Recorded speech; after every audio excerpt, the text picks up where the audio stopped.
Hi guys, it's Kamau. Welcome back to my channel. If you're just joining me for the first time, please subscribe to my channel. Today is Father's Day. We're in 2020. It's June 20, Father's Day, and so I thought I'd do a series of Father's Day special.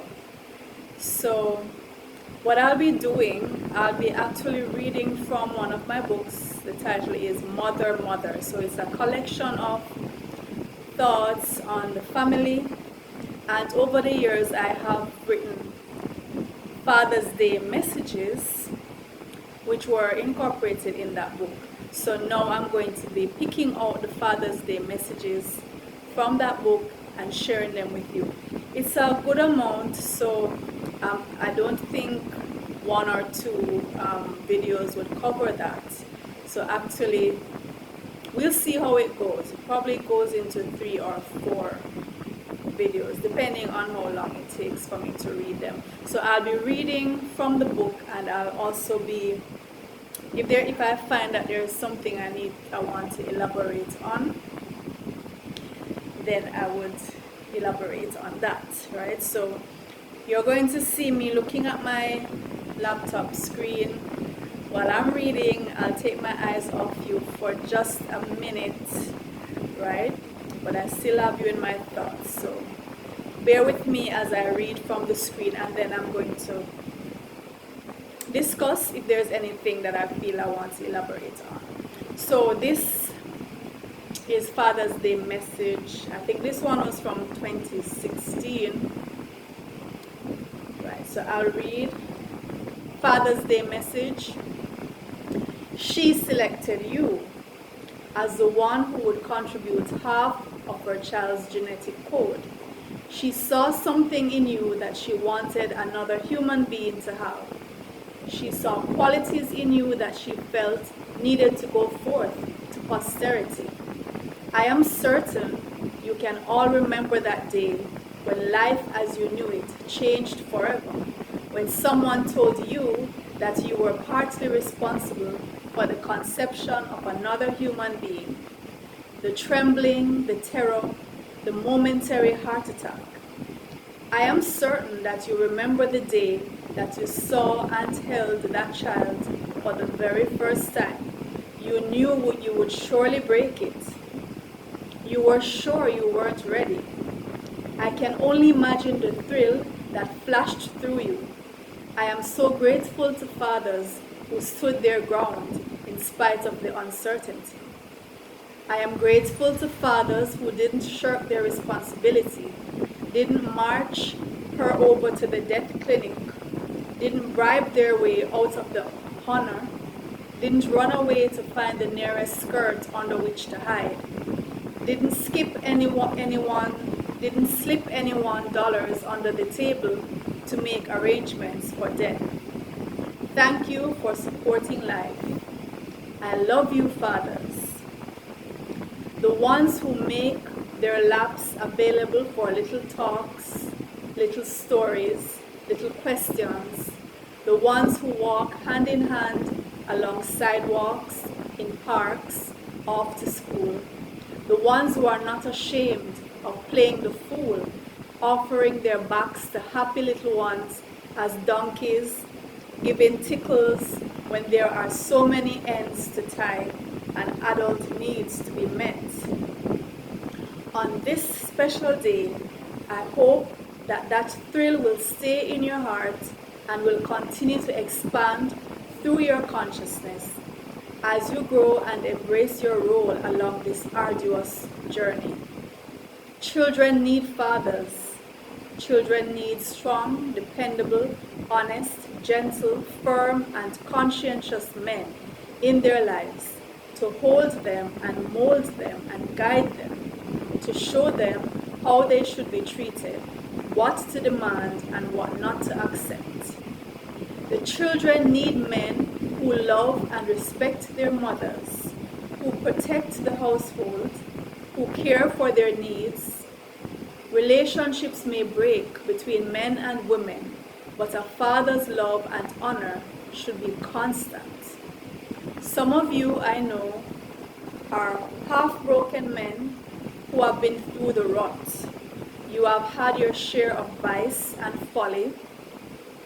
It is a symptom of our world. No one expects you to be perfect. We too are half-broken women, trying our best to keep it together in a world that would have us fall apart. My brothers, continue to be steadfast in your love. I, for one, love you, and I am very aware of your importance in our lives. This is your day. Let no one take it away or try to share it. It is your day. Okay? And I was stressing that. I think at that time I was particularly addressing, the women who have taken on the role of, in their minds, taken on the role of fathers because the fathers went missing. And so every Father's Day, there are a number of women who are saying, well, I'm celebrating Father's Day because I was the father in my child's life. I happen to be of the opinion that no woman can be a father to a child. Yes, she can double up, and she has to sometimes fill in and try to bridge that gap and try to have those talks and try to show him. But I don't believe that a woman can be a father. So, yes, she can raise. I've seen single women raise some excellent sons and taught them how to live, how to treat others, how to be respectful, how to be kind. But I don't think she can teach him how to be a man. And a father in a child's life doesn't have to be the biological father. So a father figure can be an uncle, can be any male, really, any male adult who will be consistent and who will be a positive influence. I certainly think that children, both male and female children, need that in their lives. So on Father's Day, I think we should allow the fathers to celebrate. We mothers get a ton load of respect and love and adoration on Mother's Day. So if you have to double up as a mother, then take your double credit on Mother's Day and allow the fathers to have their day. Right? So I remember stressing this in this particular piece because it's a sore point with me, with those women who they get their Mother's Day and then they still come back. They come back on Father's Day and they want it again, Allow the dads to have their day. Alright, so I'm going to scroll now to another piece. So it's all over the books. I went through and I said, let me pick out these relevant pieces. Alright, so this one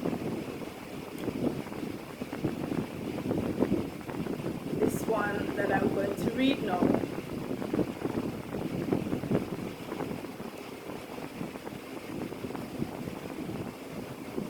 This one is entitled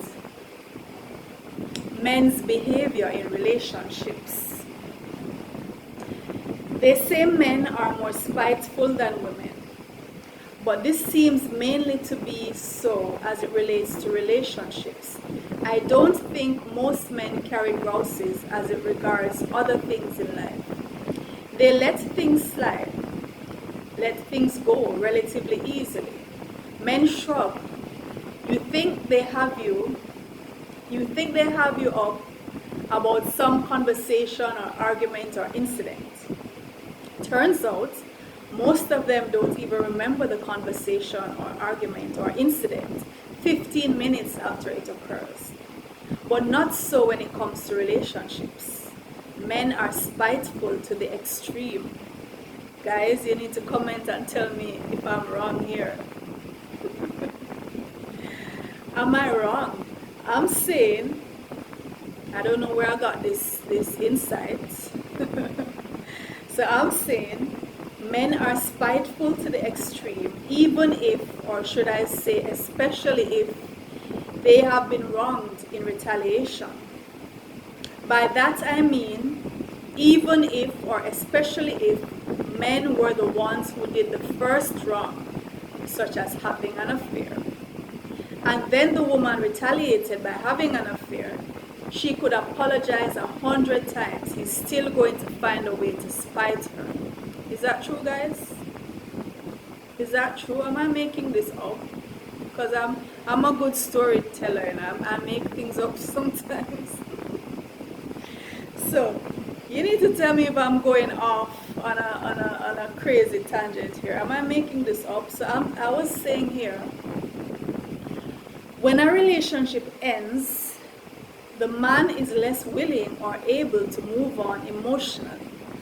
He'll move on physically for sure, but he tries if he can to maintain emotional dominance over the woman. If children are involved, he often sees this as the surest and easiest way of dominating her and taking vengeance.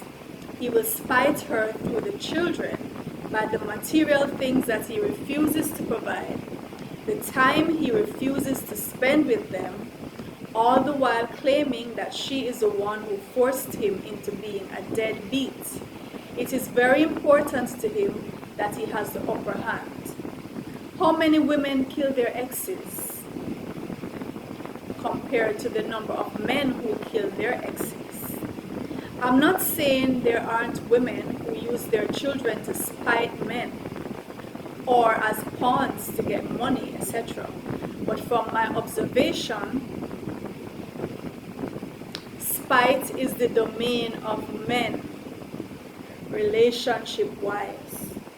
Guys, you need to set me straight right now, okay? Because I'm saying some heavy stuff here.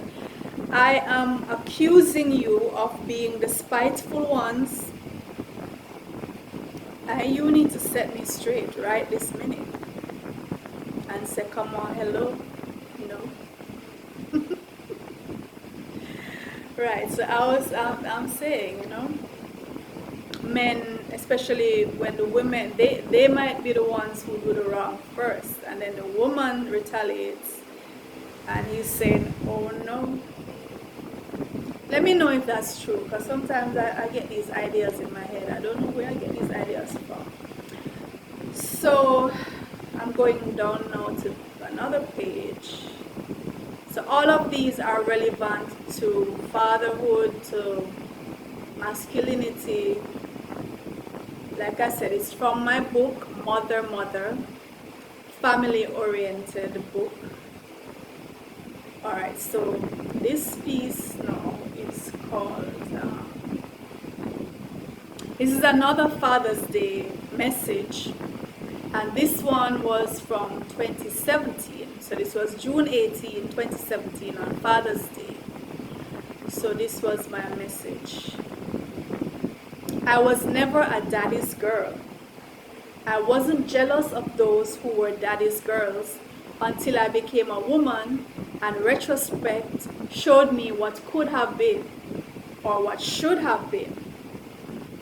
I grew up in an extended household with both parents present.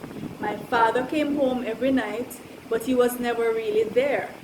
You couldn't really talk to him or ask him anything that didn't have to do with his white Datsun pickup or his old refrigerators that he repaired. I don't remember us ever cuddling. There is this one pic with my father, my siblings, and myself standing in front of our house in Red Hills, in which I am leaning on his shoulder. But in it, the top of his head is cut off, and that may be symbolic of something sad. He mainly calls me by my given name, the way British parents did in old-time movies, or the way all parents do when a child has done something direly wrong. Hardly ever by my pet name like everyone else. He never ever attended school meetings or functions or showed much interest in my education beyond the basic providence. I have fonder memories of my maternal grandfather. My father was very reserved, and he was also an alcoholic, and that combination made him aloof and seemingly inaccessible to me, though I'm not sure if my siblings would agree. His addiction was, sad to say, a running joke in our household. We saw it as the inevitable lot of most Caribbean men, something to accept and nothing to challenge. When the rum finally brought him to his knees a few years back, I really did not feel grief. I did not feel remorse or regret. It was almost as if I felt nothing. If anything, I was sad for my siblings, who seemed to have really taken it more to heart. I did not feel guilty about not attending his funeral. The fact is, he just had not made sufficient impact on me. If you don't imprint yourself upon me in some heavy way, I feel almost no emotion towards you. There has never been any malice or grouse between us. We just never bonded. Now when I observe the wonderful bond that exists between some fathers and their daughters, I sigh. I am jealous and I wonder what it must be like. I am happy that my daughters both have strong bonds with their father and that he is very much involved in their continued development. They know him to be reliable, caring, and very interested in their future. I was watching Dada helping Ren with her literature assignment last week, and it was such a joy to watch. He was being so thorough and his heart was so much into it. He gives equal attention and affection and guidance to his sons as well as to his daughters. The father-child bond is sacred and special. Men are very much needed in the lives of children, if not as biological fathers, then certainly as father figures. Both boys and girls need that for wholesome, balanced development. Distance need not interfere with this. There are so many ways to bridge that gap nowadays, with all the resources of telecommunication that we have access to. No excuse is acceptable. And to the women who shun the fathers from their children's lives just because the adult relationship has gone sour, I say, shame on you. Fathers, never allow a woman or anyone else to sever relations between you and your child. You must fight for your right to play your role and play it well. It is a running joke in the black community that so many of our children don't know their fathers. No doubt, other groups have grabbed hold of this and have tried to shove it into our faces. I don't think it's as bad as it is made to seem, though there is indeed a situation that needs repair. Most of the black men I know are very fond of their children and play an active role in their lives, even if many are complete duds at being spouses. So today I salute you dads who have stepped up to the wicket with bat in hand. I want you to know that you are appreciated. Right? We see you, we honor you, we respect you, and we need you. So that was my Father's Day message for 2018. Sharing it with you now today, 2020, June 20, 2020, Father's Day. So, like I said, this will take several videos. So this is part one. So I'm going to go through the book, continue through the book. Look out for part 2 and probably 3 and 4, depending on how it goes, right? But it's a lot of Father's Day messages piled into this book, as well as observations about masculinity, manhood, you know, which it's good to share to with the fathers and those who are anticipating fatherhood. So let me wish the dads happy Father's Day and the father figures to Happy Father's Day.